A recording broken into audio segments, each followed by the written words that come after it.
I wasn't as angry as I thought I would be. I wasn't as, when people think about Oranje, there's this disgust, this anger, this. President Jacob Zuma visited Oranje, and so did President Nelson Mandela. Yes. They went there, and it still stayed. What is happening? I think people do go into Oranje, and they take that quick chance. I don't know why it's a quick chance, but okay, they take the quick chance. They'll be shot. And they're like, look, I was here. Yeah. I survived to tell the tale. They really helped me in my head to problematize the concept of a rainbow nation. There are people who portray Oranje in a specific way, and those people are being dealt with legally. Who told you that? My host. Negotiations. CODESA. They negotiated for it. People are like, what? I'm like... Do you know why they said yes? I asked. They said everybody's welcome. King David Studio Podcast. She wrote a book about Oranje. In the title, she has the word boogeyman. And she makes reference to it being a possible post-apartheid boogeyman. Yo. We'll find out. Her name is Lorato Mokwena. Oshapo me? Kishapuena? Grand. Where are you from? Kimberley. Ah. Born in Kimberley. Do you know my drive? Yes. To go check out those satellites? Yes, SKA. Yes, exactly. I was in Kimberley. Landed in Kimberley. And then we had to drive a long drive. I know. 4-hour drive or something crazy like that. I know. When I was doing data collection in that province, I was like, I'm forever on the road, and it's long stretches. It's beautiful views, but it's long drives. But dry views and grey. Yeah. Dry. But it's beautiful now. It's raining now. Oh, yes. Yeah. So it should be greener now. Jeez, when I was grey, pale, and very sad looking. With no trees. Well, it should be better now. We have our rain season coming up, so it should be much better. So do you have the typical? You kind of do the Kimberley the Kimberley accent. Kimberley accent. Yes, I do. You do. I do. I cannot but not have it. I'm a Kimberlite. So of course, know someone who doesn't. Really? Proverb doesn't have it. He puts it up if he wants to. Yeah, like it's in his system, but he was able to. I haven't been able to master that skill. It just comes out. People are like, you sound different. I'm like, have you ever been to Kimberley? They're like, no. I'm like, nah. Now I understand why I sound different to you. Because everybody sounds that way. I just sound normal. Yeah, I went to university with someone in Kimberley. Yeah. He was in the SRC. Okay. I remember that quote so well. Yellow man, come man. Young man, basi di atla man, the buses come. Sounds about right. And you got the accent right. Well done. And also he had, I remember now, jeez, those memories are coming. He had the most colorful language of anyone I've ever met. Does colorful mean? Yeah. Okay. Exactly what I mean. Yeah. No, we have colorful. If you go far enough, we can produce very colorful language. If you go far enough. But normally we friendly people, kind people. You need to walk around with a Bible. And be like... the language gets super colorful. I still remember that guy used to get so colorful. The words are coming back, and I won't repeat them here. Thank you. It's a and we're here to talk about something serious. Yes, we are. How much of an academic are you? And I'll tell you why I'm asking. Yeah. This is an academic piece. Yes. You are aware of that, yes. Right? It quotes like it's a thesis. Yeah. Okay. Yeah. No, all definitely. That's why I say it's an academic book, right? So it's because I'm a researcher, right? And so I when I went to Oranje was from a researcher perspective. But because I know that many people don't know about Oranje, I had to write it in an accessible way. So all that jargon, normal, the pleasantries of academia and throwing out the big words. We once in a while, I'm a show off once in a while. I got this, but we return back to your very accessible language, which was important to write the book in that way. Exactly, yeah. And the most natural question to ask: what made you think of it? You could have researched on any subject. I don't know, a bit of craziness. Let's be honest, just a bit of craziness. So I'm from Kimberley. And so every time I would drive home, because I was based in Cape Town for a couple of years, like there was this part of the Northern Cape that was sort of like hands off, and I didn't get it. I was like, they're like, Oranyo, black people don't go there. No, not you, not. And I'm like, oh, okay. And then I got a grant. I got an NRF grant, and I thought, So the grant was for the entire province, to do research in the entire province for like 3 years. Okay. And the last year of the grant, I'm like, man, You didn't cover the whole province. I'm like, no, man. I didn't go somewhere. And so I was like, let me go there. And I'm like, one random afternoon, just Google Oranje. And then there I was, send an email to Oranje Beweging. That's what it's called. Oh, jeez. Yeah. Okay. And then What does beweging stand? movement. Movement. Yes. So it's I Oranje remember movement. AWB is also beweging. Yes. Yeah. Okay. So there I am, and I'm like, they responded. I'm like, oh. Mind you, this time I'm throwing my biggest Afrikaans words around because, I mean, I went to school in Afrikaans, so I'm quite fluent in it. And so I'm like, yeah, and then they're like, oh, yeah, so when do you want to come? I'm like, From the email, they can tell these Daki ladies. Yeah, no, definitely. Yeah. Mokwena, I'm sure they were like, So like, okay, what you want to do? So now this is the part where I'm the academic. I put forth the ethical clearance, which I have, and I put forth, these are my research questions, and this is what I want to do, and these are my sort of interview questions. They're like, okay, no, that's fine. So how many participants do you need? Wow. And just like that, it was organized, and I went. Do you know why they said yes? I asked. They said everybody's welcome. Okay. Particularly academics. Because you see, the thing about an overlooked area or misunderstood, depending on how you want to phrase that, is that people want to say something. People want people to know.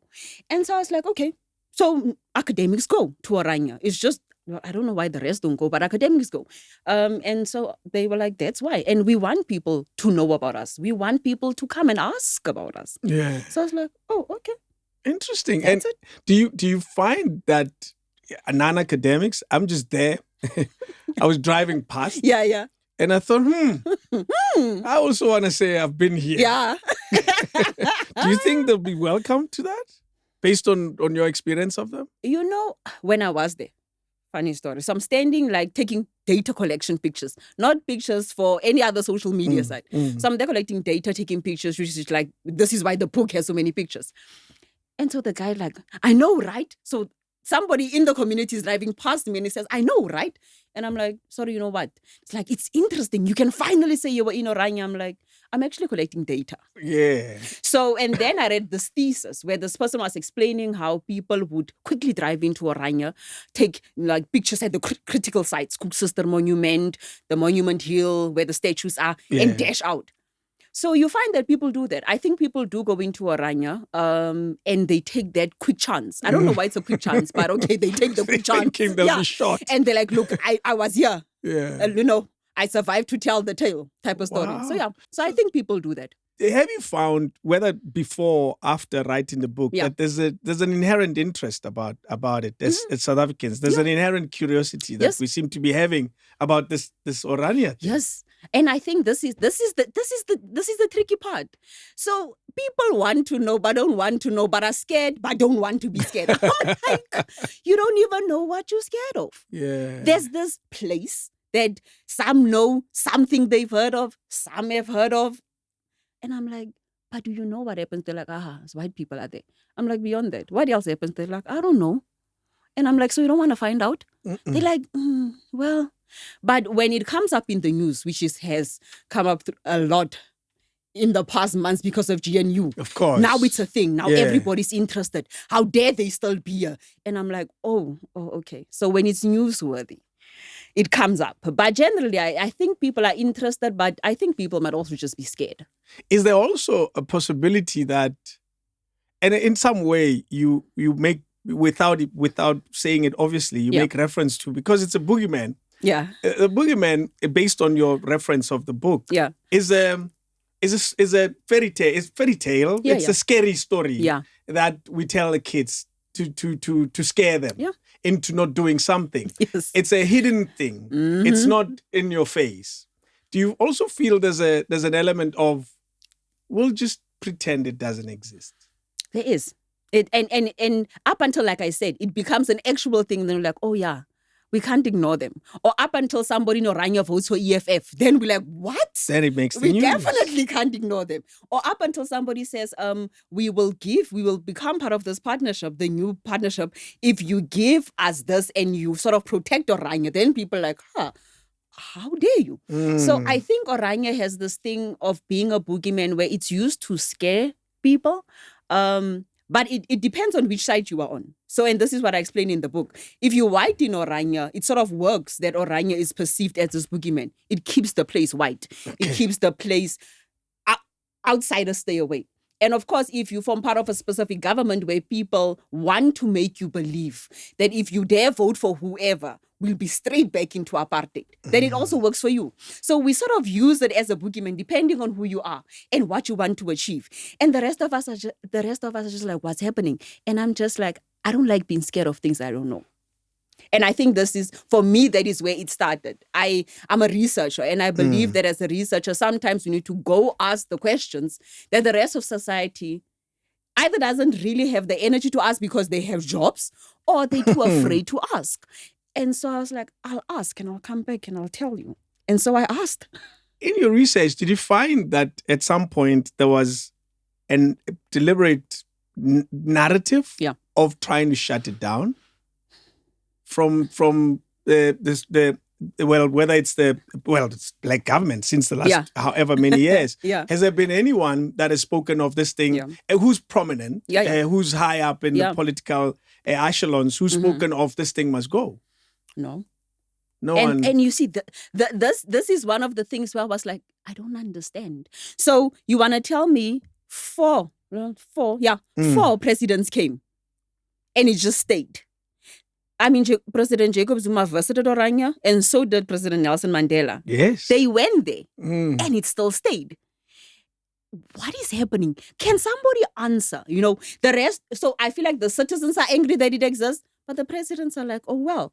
And so if you really go down and you figure out and you're like, negotiation, wasn't it? When you read the history. And this is why I tell people, if we knew what Orania really was, we would probably learn from it more than we're trying to figure out when is it dying off. Because nobody's trying to shut it down. Of course, the Premier of the Northern Cape has said, you know, when he became Premier the first time, he looked into it. And a couple of ANC members are like, yeah, I'm going to apply to stay in Orania. I'm definitely going. Yeah, you know.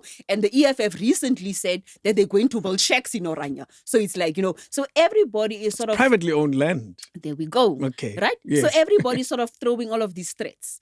And recently, I feel like it's just becoming like a manifesto thing. Like, just sneak it in there. And then black people be like, yeah, they're shutting down Orania. Actually not. Not when they own the land. And that's a kind of conversation we need to start having about why are they there? And why can they be there? And I think that those are questions that people don't ask enough. Something that stands out for me about the book is that there's a lot of lessons that are not negative. Almost surprise. Yes. There's a lot of lessons that are not negative. Yeah. And I will start here. What shocked you about when you said, whoa, I'm done. I'm closing this. Wow, that was interesting. What shocked you about the lesson that you may have learned from it? I wasn't as angry as I thought I would be. I wasn't as... You know, when people think about Orania, there's this disgust, this anger, and even throughout the research, I was always having to mind myself to be like, that bias can't come through. Yes, you're a black researcher. Yes, it's been whispering for most of your life that if you go there, you might die, and white people this and white people that.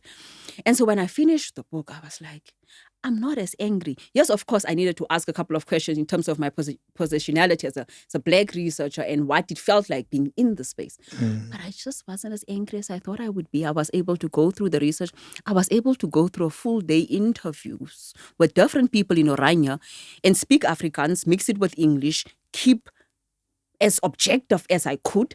And that shocked me. I thought there would be more. I thought I would be more, you know. And I walked out and I was like, because it's sometimes you need to separate the personal from the professional. So that shocked me. That shocked me about myself. Yeah, that's interesting. when because research is an interesting thing. The main question can start here, and by the time you're done, Yeah. it has morphed into other things and other things and other things. Yeah. So what question were you trying to answer when you started? Honestly, I just wanted to go to Oranje. Like, I was like, I just want to see what they do. I want to speak to them, hear what they think, see what happens there. I just want to go. Yes. Right? I don't want to be this afraid. I just want to go. And so, of course, because I had research questions and a research project, I aligned the questions to sort of look at the type of signage they have, which is type of work that I do, which languages are in their signage, the type of art. Actually, I had to ask. Yes. Why does she say so much about language? Yeah, and then I I'm a got linguist. it. Yes, and then I got it. Yes. Chapter 2 answered that question for me. Yes, yes. because I'm a linguist. Yeah. So it was a very, a very linguistic perspective. And I was like, what do they say about this and this? But the beauty of the field that I'm in is that I can also look at symbols.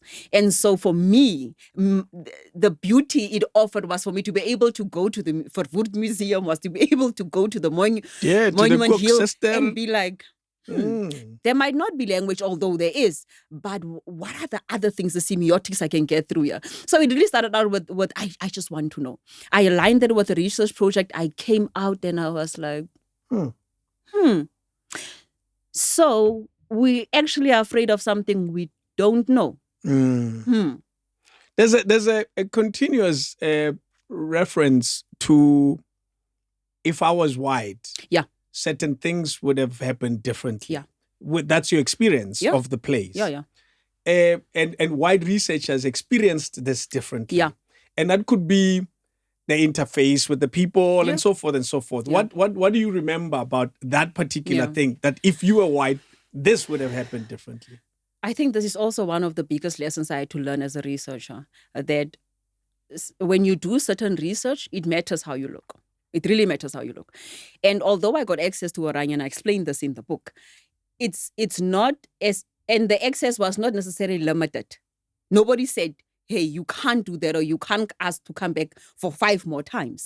But when you read the way white researchers and the access they have and had, and the things they were comfortable, and I need to emphasize they were comfortable with doing. Yeah. I stand back and I'm like, surely I could have asked for the same things, but would I have been met with the sort of same aura? Would I have been met with the same access? Because you walk in, and this is why I think it was also to explain this thing that happened with the review of the book. Yeah. So one of the reviewers of the book was like, was complaining about this black and white issue that I'm bringing up in the book. And it essentially, the person made it sound as if I am blaming the amount of research that I did on the people in Oranje based on my skin color. Saying that if I was white, I would have done better. Done more. They were like, so basically you did this because you're black, and so we must be okay with the standard. And I was like, no, you did not. No, you did not. And so this is where the second part of the book now has a preface. Okay. Because I needed to be very specific. And I remember, because you must respond to reviewers, whether they give you good or bad reviews. Is this before publishing? Way before publishing. Okay. Yeah. Right. And so I say to this review, I don't know who the person is because it's blind peer review. I said to the person, I need you to understand that the book is not about race. But race matters when you do work like this. And I was talking about my positionality as a black researcher. And I know this to be true because I've read work on the other people that have done work in Oranje and how they could go gear with who and who you on make the reference weekend. To it. I do. You cite them quite a bit. Yes, I do, because I needed to be very clear that we don't have this misperception that it's easy to do this type of work. It's not. And so it's not just this type of research. For every other research you must do, where you're automatically an outsider. You don't have to do anything. I mean, I'm walking and people are like... Just walking past. They're like, right? I remember somebody said, because I did research when COVID was dying out and I had a mask on, protocol. And somebody was like, I know you're not from here. And I was like, oh, how? well, your skin tone is... And the person was like, you're wearing a mask. I'm like... What, did it look for a second like you were hiding? No, they did not wear masks in Oranje during COVID. Oh. So I was like, oh, Hey, well. there's a culture shock. Yeah. So I was like, oh, okay. But yeah, so so I think it matters a lot. But the book is written in such a way where I feel I needed to be able to divorce the black researcher and go in and get information and give it to everybody, whether you're black or white. It's just there. Have it. Were you anxious? Sure. I was anxious. I was scared. You know that feeling you get? Like, What am I doing? Should I be doing this? I was like, really? And I remember thinking, you like asking for trouble. What happens when you don't make it out of here, right? For whatever reason, what happens if your psychological state is not protected in the space, which is important? What happens if what happens? And I was just like, we'll see. We'll find out in the front. So it was bungee jumping. It was. But what are the type of things that, I guess your anxiety was informed by preconceived Of stuff, course. naturally. Yeah. But what was your biggest concern of all? I think the biggest concern was to be judged without knowing what my true intention was. I don't like that business. I think everybody deserves a fair chance. I think we live in a country where we ought to give each other a chance to at least show whether the person fits into the preconceived notions of whatever you think that group is associated with, whatever it is. And so I think my biggest concern was people being like, another one. When you say people, are you referring to the residents of Orania? Yeah. Yes. Yeah, because remember, because Orania is a high research-wise, it's a high-risk group. Because I explained this in the book, you can't just rock up there. It's private property, first of all. But also, they are the type of group where so many people hate to love them or love to hate them, and they know absolutely nothing about them. True. So it's also the protection of the people, which I'm responsible for as a researcher also. It's not just about me. Of course. And so I go in there and I'm like, is it going to be another one? Oh. Because remember, when I got there the first time, I actually sort of got the briefing about how there are people who portray Orania in a specific way, and those people are being dealt with legally. Who told you that? My host. Okay. Yeah, in Orania. Okay. Yes. Okay. So So the- they kind of did it come across as a warning or as a, we hope you're not going to be doing the same? It came across as a negotiation. Okay. And this is what I appreciated. It was a matter of, look, I know people like writing about us. This is what people tend to write about us. We're not saying you shouldn't write about, but don't misrepresent us with things that we never said or never did. Got you. That's it. For me, it was a negotiation which I took kind to. And when the book came out, I was like, hey, fellas, book is done. When am I coming through? And we're planning that for next year. Oh, so you haven't done a book launch in Orania. or a book reading? No, not in Orania. Yes. Because we got our dates mixed up. But next year we're doing one in Orania. So there is and they're pretty okay with that. They're okay. They want to buy the book. They want to have a book launch. So we're good. Well, man, that's okay, isn't it? For me, it's fine. Negotiation. It's about figuring out how we get along in a country with so many divisions. How long did it take you to get over the anxiety? Like now you have driven there, you're driven in. Yes. You know? I must tell you, I visualize it as some place with a gate. I don't know why, and I'm probably wrong. It wouldn't have. So you Yeah. drove in and you take a deep breath before you get out of the car. And now you do. How long do you get to a point where, and time is neither here nor there as a factor in the question. However, how long did it take you to get comfortable? Or, okay, I think I'm okay now. I'm well received. When they offered me coffee. I was like, oh, okay, we're getting somewhere. But ultimately, with every person... Coffee's poisoned. Nah, Anyway. not even. When I got there and I said, and I realized that everybody has a story to tell. I was like, That's sure. why this exists. Yeah, I was like, sure. Yeah. When I sat opposite the participants and I asked questions as hard as they are, they gave me their best answers and we laughed together. And I was like, everybody has a story to tell. Yeah. And that was okay.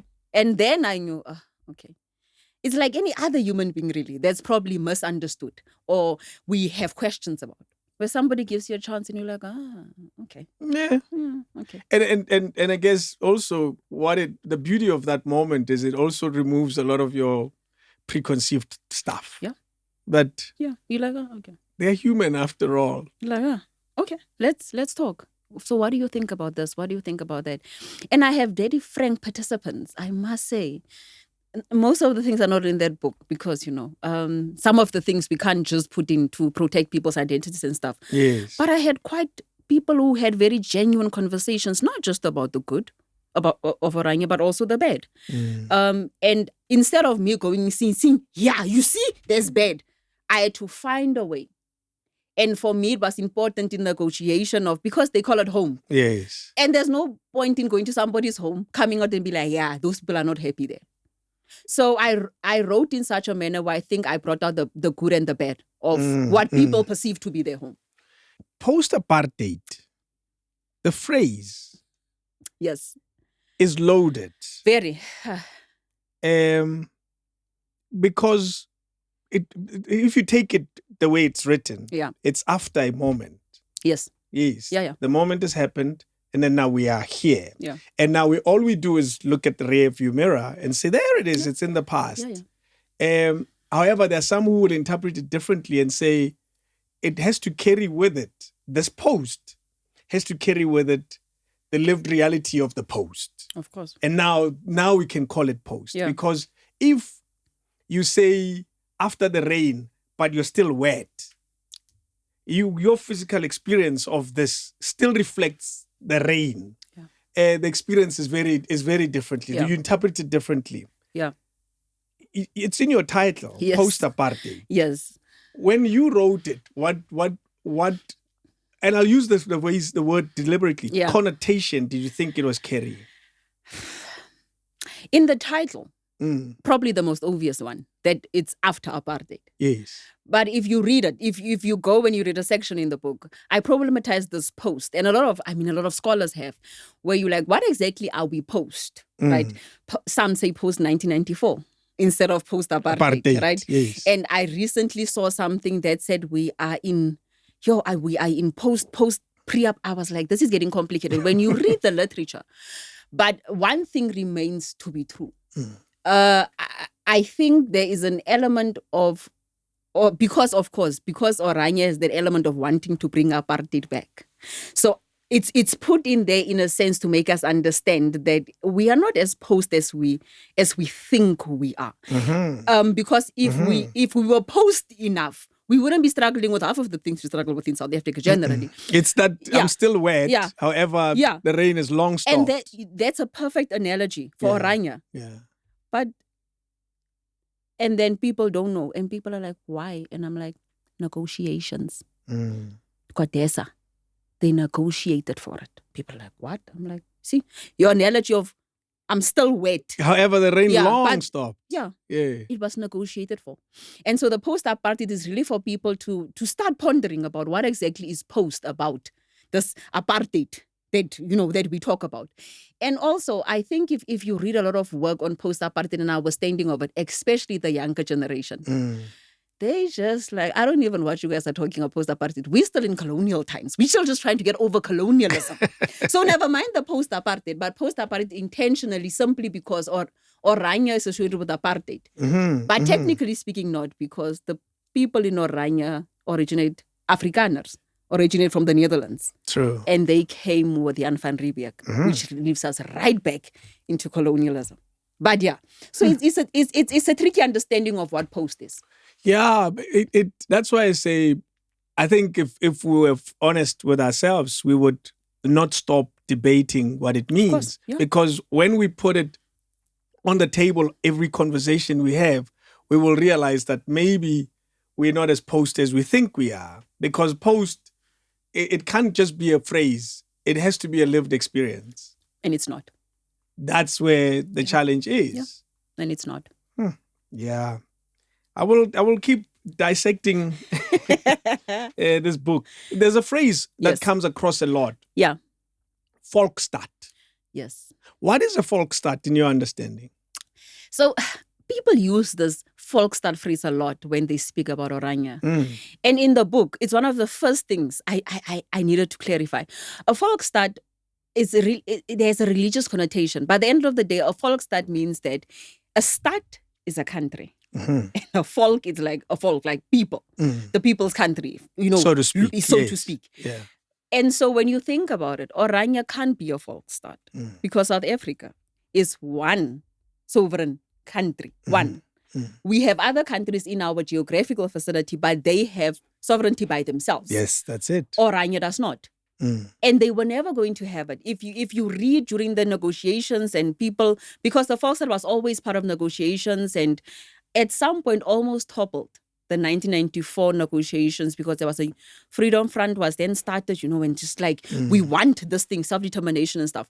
So it goes all the way back. But Oranje can't be a Volksstad. It is actually what I consider to be a micronation. It's just like a small, it has certain independencies. They have their own currency. It is, yeah. Yeah. When I picked up on that, I realized that there's a measure of sovereignty that is not complete. Yes. And as a result, and for you to be a sovereign nation, everything about you, your constitution, everything, literally everything, your money, it must be independent from anyone else. Yeah. But there's a lot of things that speak of that. And I question whether are they not trying to continue to push the boundary every day to say, let's push this one and see if there'll be a reaction. Rightfully so. I think the ultimate goal here is to become independent of South Africa, generally. But now comes the tricky part. How when you are in the country? Inside it. And nobody is about to give away that because if you think about it, if we say that South Africa now has two, or we consist of two countries, South Africa and then Oranje, we must change the constitution. So it's not small implications. And therefore, the quicker people understand, Oranje is not a country, it's a town in South Africa. They have South African IDs, it's so like they're South Africans. It's like Boksburg. Nothing to it. It's just another place. Exactly. It's just another it's place. Boksburg, it's Guguletu. It's just another place. You just cannot randomly pitch up there. But at the end of the day, it's just another place in South Africa. But am I wrong in assuming that they're trying to push the boundary with the currency? No. With the flag? No. I don't. With the Africans only? It's not wrong for you to assume because that's what they're trying to do.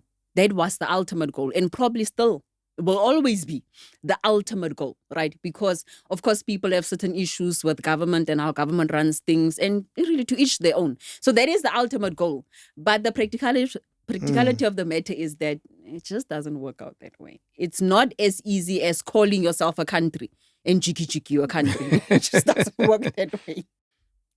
And I'm asking now that you've written the book and you're done, that Oranje is racist. I get this question a lot. Yeah. And I'm like, It's almost as if we are assuming South Africa isn't.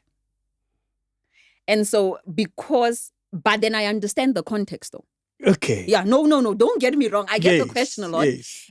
But I understand the context because of the way Oranje is set up. I think there are racists everywhere, including in Oranje. Now, here's the tricky thing. And this is the distinction we need to make about Oranje being racist and what stops it from being legally defined as definitely racist. Oranje, the constitution has a clause that speaks on self-determination. And that is the clause Oranje took to heart and used it to become Oranje. And if you read back into the history of Afrikaners, they are a minority in South Africa. And if you read, they always knew they would need to do something to protect their minority, right? And so the reason why Oranje legally is not racist is because they have a right to stay with people. They have a right to self-determine who they want to be, who they want to associate with. The Constitution protects them. And that is why the existence of it is not racist. So legally, it has a right to exist because also private land It's just private land. It's private land. A couple of people are like, okay, we want to exist separately. Buy land, we exist separately. Now, whether people in Orania are racist is a different conversation. Of course. Right? And so... And that I can find next door. Yeah, I know. Another racist. You look at the guide work, you're like, another racist. You look at yourself sometimes, you're That's like, hey, it. I'm racist. Yes. And so I think the distinction in terms of legally and personally is important. That we don't say, oh, the place is racist, because places can't be racist. Human beings are racist. And I think everywhere you'll find racist. In Orania, in the rest of South Africa, everywhere you'll find a racist. Let me ask it differently then. Does the Constitution of Orania, and I'm assuming it exists, is it a racist constitution? I wasn't told about a constitution, but I definitely know their values they live by. True. And then maybe let's qualify the question then and say, are the values of Orania inherently racist inside of them? Where when kids are growing up and they're taught right and wrong, and that right and wrong is carries a racist message. Let me say this, ne? Because I'm aware I'm asking a tricky question. Because it means you have to really understand what racism is. You have to have a very good concept of it. Because self-determination is not racist. No. But then in this context, are the values of Orania racist from your observation? I think the values of Orania are exclusionary, not racist. And I know it's a popular thing to speak about racism and to qualify things as racism. Now, here's the thing. From different perspectives, you and I can sit and look at this thing and be like, this thing is not racist. Another person looks like, this thing is definitely racist. So also, racist people never think they're racist. There's very few racist people that say, I'm a racist, right? That self-identification hardly happens. So when I look at the values of Orania, I understand. I know it sounds crazy and people probably come at me, cancel me and be like, how could you? I understand. I understand because I understand how minorities tend to want to, right? It's sort of the same thing that is currently happening with the Kwekwe groups and the San groups in South Africa. Minorities just want to protect what is theirs and their values before they die out. I'm not saying Africans will die because, but I understand in the bigger scheme of things.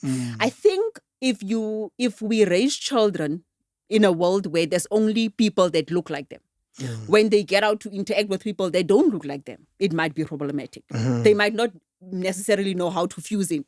Similar with adults. If you chill with the same people and then you meet other people, you're like, okay, what's happening here?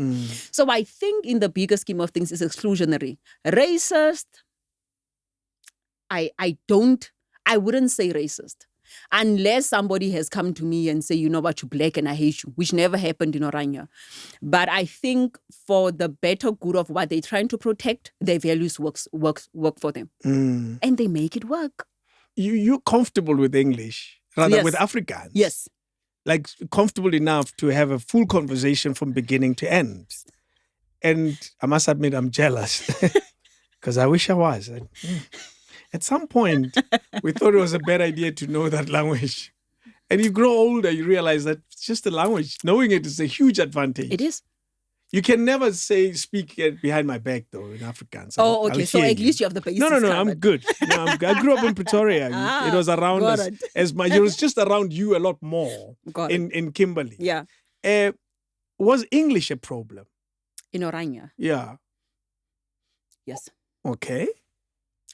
You know, my Afrikaans, right? So Afrikaans was like grade 1 to grade 12, right? Okay. And then because I needed to get educated, I skipped to English, which was a difficult switch in itself. So now English is like first language. It's like, it's quick. Top of the tongue. Yeah. I had to go and be like, right, I need to practice this thing. I need to find my words back. Because remember, when I was growing up, I went to an Afrikaans school when we still had higher grade, standard grade. Those grades, right? So which grade did you take? Higher grade. Okay. Right? So I know how to round my A's and I know which word sounds like what. And that is the type of Afrikaans that's spoken in Orania, right? And so I got there and I'm sitting opposite participants and I'm like, I forgot the word in Afrikaans. Graciously, they helped me to get the right word. And so I... Not to give you an English no option. way. No. And this was important for me because it went towards this preservation of Afrikaans. It wouldn't make sense. I'm trying to preserve a language and then you're sitting opposite me and then you struggle and I give you an English word. Hey, so man. It was, trying to help you out. It wasn't that it was not welcomed. But it's not. Remember, there's also political history between the English and Afrikaners, yes, right? Yeah. So English is a bit problematic. But I spoke the best Afrikaans that I could. They really helped where they could. Some people even responded to me in English where they could, right? And so you know what the crazy thing about Oranje is? People leave the rest of South Africa to go stay there. People used to live elsewhere who ended up living in Oranje. One of my participants' parents stay in Pretoria. Wow. Look at that. And I was like, So how did... It's like, no, I used to come visit a couple of people, yeah? I'm like, so you decided to come and stay? It's like, yeah. I'm like, oh, okay. And I'm good. Fine. And the person leaves Oranje if there's a border. Probably invincible, but yeah. The person leaves, comes to visit in Pretoria and is astounded. He was like, every time I come to Pretoria, I'm just like, what is this? Really? Yes. You know, some of the things that I don't mention in the book is the description of that particular participant and how he talks about South Africa. And I'm like, it's sad but true. Do they that particular participant Yeah. makes reference to South Africa like it's another country? Yes, because to them it probably feels like one. Because I genuinely think that, like I said, when you're surrounded by people and you do the same things all the time, and you don't share public holidays with the rest of us, most importantly, right? Yeah, we'll get to that. So then you come and it's like, oh, you guys don't greet people. Oh, we do. We know people by name. We greet our neighbors. Yeah. Right? We greet strangers. Yeah. And so that's how we go about. If somebody's struggling in the community, we still go help. On a Sunday or whatever we dedicate time, we go help. And I come here and your streets are dirty. Our streets are clean. Ours are clean. And I'm like, how? Okay. It is an interesting thing. So it's not like people don't leave. I mean, one of the participants goes to a public university in Northwest. So they leave. I'm going. Yeah. And they go back. Do you find that, because that's another thing that I remember thinking, a day in the life of a person that lives in Oranje. Yeah. And a very simplistic perception could be the day begins and ends in Oranje. However, that can be possible because you live within a country. And what is it? Do they go to work? How do they make a living? For example, obviously they can't all make the same living. No, yeah. Yeah, but give an example. Yeah. So if you think about it, it's like a normal town. It's just a small town. If you're from a small town like I am, you know how these things work. So we all wake up, we know each other. That one works at the post office. That one works there. That one works there. But it can't be that everybody. So in order to stay in Oranje, first of all, you must be employed. Okay. Let's get this very clear. All so right. all the people that stay in Oranje have are jobs. employed. It's one of the criteria, like, let's not, right? And but not necessarily working in Oranje. No, not necessarily working. So I'm sure people go in, come back, go in, come back. There's a street, the sort of the face of Oranje. It's like a long street of businesses, right? And so people also are entrepreneurs there. So there's a whole system, right? So it's a typical day. I do know, though, that they don't have boanti in their houses or helpers. They don't have them. They do their own work. And that is, if you read the book, they call it eie werk, our own work. Our own work. They're very intentional about building their own homes, building their own town, right? And it's linked to an apartheid ideology about eie, the word eie, our own, right? So, yeah, that's a typical day. So you don't come home and get auntie about to leave or auntie sleeps over. There's no auntie. They are the aunties when they come back from their respective jobs. You're responsible for cleaning your own house, minding your own garden, whatever your house needs, you're responsible for it. So that's sort of a typical day. In your observation, is there any black person that sleeps in Orania? No, No. no. Because unless you're the hotel, well, I'm sure you do sleep there. No. And I asked this Yeah. question with a very clear connection to the auntie. Oh, yeah. Oh, okay. That we have a live-in maid or nanny or whatever the phrase you use, Yeah. or helper. Yeah. So is there anyone who is of our shade of skin that lives there because it's work? No, because No. they don't work there. They don't work there. No. Blacks are not allowed to work there. Nope. And because they're black. Yes. And because, so they have this thing, what they're trying to say, that they're trying to build their own, using their own, right? Eie werk, eie volk, whatever. And so in the book, I call it Afrikaner employment equity. Because it's exactly what it is. Exactly. Right? We have the other one where people are fighting against it. But if you think about it, it's exactly the same thing. For Afrikaners, by Afrikaners, only Afrikaners. If you are in Orania, you're probably Afrikaner. You probably are working somewhere where they'd be on the pecan farms, which makes them a lot of money.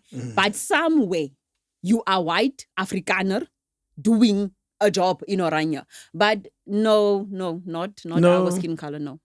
You touch on the history and how it came to be. Yeah. Orania. Highlights. How did it come to be?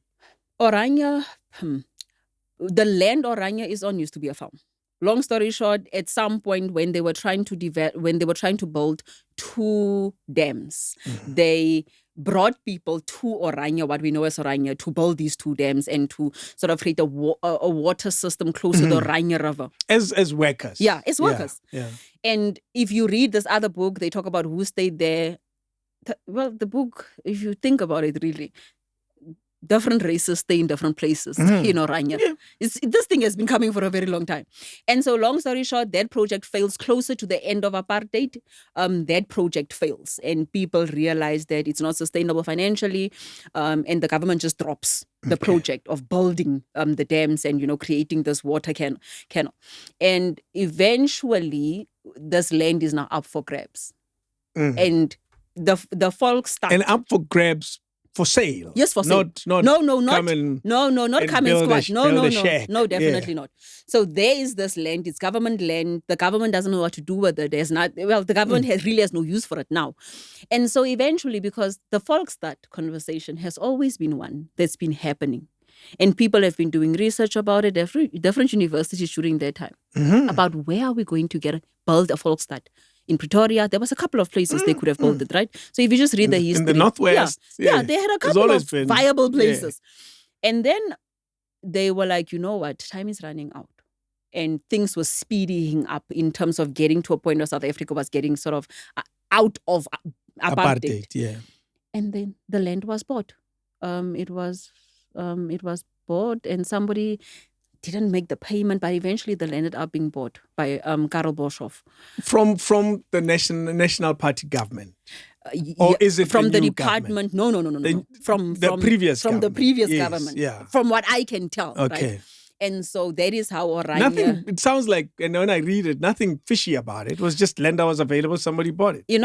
Recently at a book launch, I was like, we must find out what happened. I'm like, whoa, as far as I can tell, this is what happened. And so then comes the tricky part. They buy the land, but the land still has the people from... The construction of the dam that are living there. But now it's private property. And people want to move in because remember why? We need to finalize this because apartheid is about to end. And do you feel, and I'll let you finish the story, that there was just some, there were groups of South Africans, particularly Afrikaners in this context, who were unsettled, anxious, and not sure what was going to happen the day after the 27th of April. Of course. And rather, we take this and take that and take that and put it over there. Yep. Yeah. The beauty, not the beauty, if you read, there was always everybody knew apartheid was not going to be viable for a very long time. Of course. And if you read history books, they'll tell you, we know this was not sustainable, right? And so there was that story about we need to put a place in, like a plan in place, right?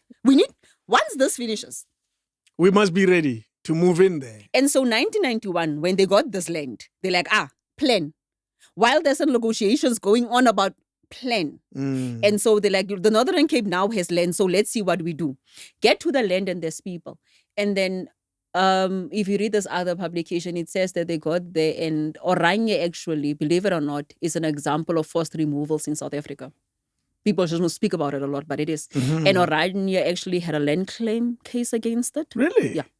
So people were forcefully removed because the person that bought the land got there. It's like, I did not buy a bus with passengers. I think you do say that. So this is not a bus. Yeah, so you have to leave. I bought the bus, not the people. Yeah, so please. And so people have stories of them being forcefully removed and thrown wherever, probably Hope Town, which is the next town after Oranje. Yeah.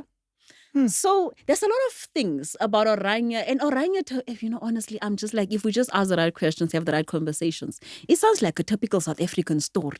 Yeah. Really. The only difference is that, if it is a difference at all, is that only white people stay there. But then there's also scholars that argue that, but wait, isn't this like any other townships where only black people stay? Which is, yeah. I look, it's a not a fair argument. Yeah. However, it's an argument worth putting on the table, and then we deal with it quickly and we move past it, because people are not stopped from living in townships. Sure. Because of the color of their skin. Yeah. For example. And that's true. Yes. No, that's true. And then the second answer to that is no one is prevented from living in any township anywhere in the country. Yeah. So the color of his skin becomes a non-factor. You don't need to qualify. No. You just stay there. Yeah. And that brings us to the point. Yes. Do you need to qualify to live in Oranje? Yes. Do you have to fill up a form? Yes. And apply? Yes. Hi, I'm David. I'd love to live here. Yeah. And look, these are the values I subscribe to. So I asked one of the participants, what would you do if somebody, or what do you think would happen if somebody that doesn't speak Afrikaans wants to stay in Oranje? So the participant was like, I would urge that person to consider why they would want to stay in a place that clearly values the preservation of Afrikaans, and they don't speak Afrikaans but want to come stay here. So I was like, right. Well, that being said, so yes, you must qualify to stay there. What are some of the criteria? You have to have a job. You have to be Afrikaner. They don't say you must be Afrikaner. Well, there too, but most importantly, ascribe to the Afrikaner ideals. Then I can be black and ascribe to the Afrikaner ideals. You can. And it's an argument that is worth having over and over again. I know there was an argument about how so Afrikaner is an African. If you think about it. Exactly. Yeah, so it's not even debatable. Me, I'm an Afrikaner. And I speak Afrikaans. Might have the wrong skin color, but I am an Afrikaner. So it's a tricky dynamic. And of course, again, the moment we flat out go and say, but only white people can stay here, that's a different conversation now. Now we're like, white, race. Afrikaner, however, ethnicity. It's not color. If you are technical, Afrikaner is not color. No, it's not. And so if you say only Afrikaner, or people who align with Afrikaner's ideals can stay here, that's a different spin. That you do realize that there is a debate to be had about whether being Afrikaner means you are lighter in tone. Of course. Always. Because there are people who would say you're only Afrikaner. You can be African all you want. Yeah. But you're only Afrikaner. Yeah, when you're lighter in tone. All of these arguments, especially about the word Afrikaner and what it translates to, is very tricky. I was just like, out of all the words you got, Afrikaner was the one. You did not think at some point we are all Africans. Right? So there's a lot of debates to be had about who can be called an Afrikaner. And if one of the criteria is to speak Afrikaans, hey, even me. Hey. Even me. Even me. Give me a year. Yeah, I'll be Afrikaner. So there's a lot of debate to be had. And this is the beauty about, I said to somebody, what I don't appreciate about our country, we love fighting and then talking. We should just sometimes just turn it around. Yeah, Let's talk. And then we get into the fight. Yeah. If there's a need. But we need to get to a point. Let the fight be the last resort. Yeah, where we lace our frustrations with facts. And I think this is what really, if we get to a point of Afrikaner or Oranje, we're like, what are the facts? What do you think the people of Oranje would say about your book? I'm hoping to find out. Um, I first of all, I think there might be a problem with the book, considering it's written in English. Well, But if but they can read it's English, not sure. like they can't read English. Of course. But I think for me, they would say it's a fair representation of. I tried to represent what Oranje is, the information I got about it, without being like, let's start World War III right now with this book, because that is what I'm trying to avoid at all costs. And besides the fact that I was anxious about writing this book and going to Oranje, I'm anxious every time I need to engage about this book. Because now I'm like, ish, you say one wrong thing, people are like, yeah, there, Kiowa, defending white people, defending Afrikaners. I'm like, that is not what I said. And so I think that's also the other part about the book, where I'm like, so are you for, or somebody asked me, so are you, what did the person say? Am I, do I agree with apartheid? Yes. And I'm like, no. And do I agree with what happens in Oranje? I'm like, no, that's not what I said. The book really just gives you information. But then again, because of the emotions associated with Oranje, I can understand the questions. Is there another place like Oranje? There is. I forgot the name, but there's definitely one. There's one. They recently had trouble in the news, but there's definitely one. With similar... Yeah, where only Afrikaners stay. Ingredients. Similar ingredients. And then there is the upcoming one. Well, they're trying to make it upcoming, yes. The Knoflokskraal. The one where the Koi and Sun group said, look, if Oranje can do it, we can also do it. Self-determination. And it's legal. The only problem is that they went to stay on land that was not theirs.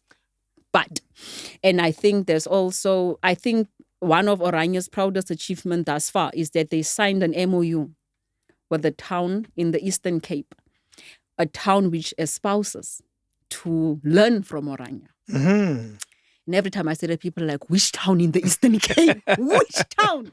So yeah, we want to right now we want to know. Yeah. So there is. And I think if you think about it from the element of self-determination, you'd understand why. Is Oranje anti-black or pro-Afrikaner?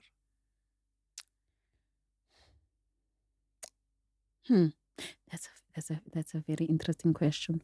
I think they are pro-Afrikaner.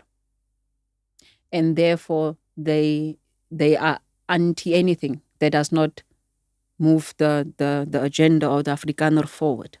Yeah. The same way they can't be, because if they're anti-black, they're also anti-English. Anti-everything that does not make sense to the Afrikaner. I think that's what they are. Do you know that comes across a lot? The anti-English in inverted commas. Yeah. It comes across a lot. Yeah. How much of that did you find? Not a lot. Yeah. Not a lot, because I think I sort of, the conversations was about Oranje, about them. Okay. But there were elements where you could pick up that, okay. I remember somebody talking about the old flag where the Union Jack was in the middle, right? And so it's like, so we didn't want that part of the history. So actually, they use the word, because you do say that in the book. You say the flag was the apartheid flag was a compromise. Yes. That they were not particularly happy. So when we got a new flag, just cut that out. I'm like, okay. And we all know why. So there's elements of it, but I think they're just pro-Afrikaner. Not necessarily anti-black. Nah.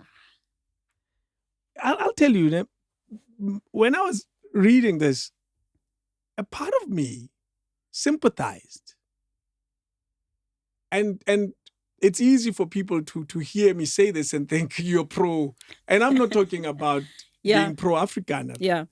I'm talking about, and you researching on language and all of that, you would understand why anyone would want to preserve their culture. Yes. Because the minute you want to preserve it, your first fear is that this thing will disappear. Yeah. How do I keep it going? Yeah. And somewhere in the book, there's a reference about you, black. You speak English. You've lost yourself. You should understand us more than anyone because you have lost yourself in the story. Yeah. What is your take on that? See, I'm a linguist. The tricky thing about Afrikaans, though, it's just the one thing that I don't understand about the preservation of Afrikaans is that Afrikaans is not exactly the most cleanest of languages. Okay. And when I say clean, let me be very clear. It's a language that comes from different places and histories put together. They were Hlanganising and Afrikaans. It's poeticos. Right? It is. Yeah. And that is the beauty of Afrikaans, the fact that it's poeticos. But if you listen to the narrative in Oranje, it's we want to preserve Afrikaans, we want to preserve Afrikanerhood. It's a very pure narrative. We want to come out and this would look a particular way. And I'm like, with Afrikaans, how? Because its beginning is not pure, so to speak. Right. It's a concoction. Yeah. How did you take the one language we all know stems from so many different histories and pieces of other languages and want now to dictate that it's ours and I'm like, that's a bit odd. That's very odd. I look forward to more answers about that when we think about it again. But in terms of preservation, I get it. I mean, they were complaining about, there's this whole movement about Afrikaans in universities. Yes. And it's being phased actually, out. there's a reference to Stellenbosch. Yeah. Yes. And so I think for them it's a matter of, and I think this one of the other things, if you ask me, that I walked away from, they really helped me in my head to problematize the concept of a rainbow nation. Yeah. I was like, I like that. Yeah. Because I can tell you're debating with yourself. I was. I was like, what? You called it at some point, it was referred to, even Desmond Tutu, I think, says this talks about a rainbow nation is when we all together work together to achieve a common goal and a collaboration and cooperation and so forth. And then you end up becoming a grey nation. Yes. A nation with no pure identity. Yes. And every group is just fused together. And I must tell you, I was just like, hi. Who? There's an element of truth to that, though. Can I defend the Afrikaners and their language? Please, go ahead. I will do my best. I will do my very best. The language Afrikaans did not exist. Its base, its foundation existed, which is Dutch. Yeah. And because they came here and stayed here so long that they lost their home. Yes. Their true home. Yeah. Which is Netherlands and all of that. So the connection is gone now. Yeah. We are now settled, and this is the only home we know. 2, 3, 4 generations past, there's nobody in this group that even remembers where we are from. Yeah. All there are stories. No one says, "Oh, I was there." Yeah. And over time, you are now part of where you live. And being part of where you live, it means everything around you becomes part of you. And with language, culture, way of doing things. And now your language becomes fused. Fanaga law. Yeah. You live in the mines for 50 years. It's the only language you know. Yeah. And now that becomes the culture. That becomes who you are now. And you pause in that moment and say, okay, we have it now. Can we accept all in the room? We have this thing. Yeah. We know where it comes from. Its bedrock is back in Daceland. Yeah. But however, it's no longer that. Yeah. It's a new thing. It has words that are found in Xhosa, in Latin. Yeah. It has words that are found in English. It has words that are found in Dutch. Yeah. But here it is. Yeah, we are. I've presented a kopoikimia. Yeah. I think for that, they deserve a moment of acknowledgement that they then gathered everything together and called it, this is us. Yeah. Whether you then go on to say, we are not original, we are pieces of everything, but this is what we have. But this is it. Yes. Yeah. And we present it. Sorry, you'd like it, you don't like it, that's what we have. Yeah. And as a result, years later, 400 years later, we will find ourselves in a situation where we will have to preserve it. This thing that anyone can argue against. Yeah. we will find ourselves where we'll say, all of us in the room agree that this is who we are. Yeah. And we feel we need to preserve it. Yes. We need to preserve the culture inside it. We need to Yeah. preserve the language inside it. I think that deserves an acknowledgement that says, and I'll tell you why this matters so much to me. Yeah. Because we are losing ourselves. Yeah. This conversation is happening in a language that is foreign to us. Yes. To our ancestors. Yeah, yeah. And yet it's the language that has taken over our lives. True. And that's why when I was reading a book, I truly sympathized because I worry about a kid who is born Goma Melody, Yeah. who speaks English. And yet he lives in a society of people who don't speak English. Yeah. And when you walk out the street, even the people around him don't speak Sepedi, really. Yeah. It's a new language that has taken shape. Yep. You can't blame that because we go Yeah, yeah. language. You Yeah. being a linguist, language evolves. It does. And for someone to say, I want to package it, put it on a shelf and never ever lose it. You cannot for a second not sympathize with that. You can't.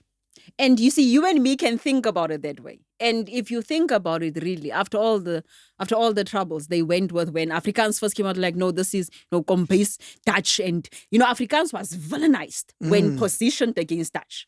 But they came out of it so strong. And it became a language of technology, a language of education, and they're standing strong. It's a Yeah. very strong language.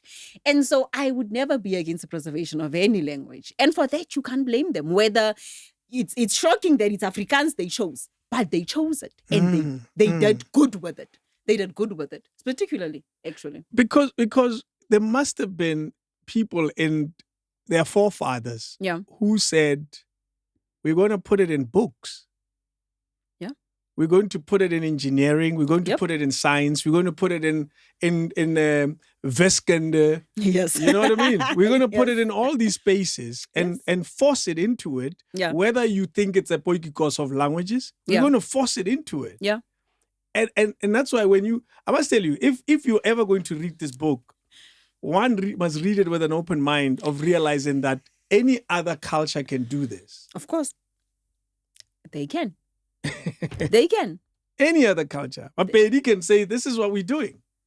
They can. Because we are worried that our language is going to disappear. They can. And have the steadfastness and be like, we are going. And we don't care who says what. But this is where we are going and this is what we are doing. Our kids are going to be taught mathematics ka Sepedi. And we move. Whoa. But we don't move. Right? And so if you think about it also, I always look at people, I'm like, Afrikaans is the lingua franca of the Northern Cape. A lot of black people speak Afrikaans. But of course, we've villainized Afrikaans so much, we've lost the opportunity to learn the lessons you just detailed. Yeah. We haven't stopped enough to be like, what did they do that we can do? Because it's just the precious language, right? And so we get into a point again where we don't talk and find out things. We just fight. No, we're not going to speak it. Don't speak it. I don't want to hear Afrikaans because, of course, that yabas, connotations, which are painful and which we can't erase. But with every pain, sort of, if you just look behind it, there's a lesson there. And the way Afrikaans is being preserved and continues to be preserved. Let's not pretend as if it's not still happening. What is the Soltech? The university where they use Afrikaans. They were like, let's just open another one. I think I read somewhere that there's another Afrikaans university, a private. So if you stop us here, we'll go there. But we are not stopping. King David Studio Podcast.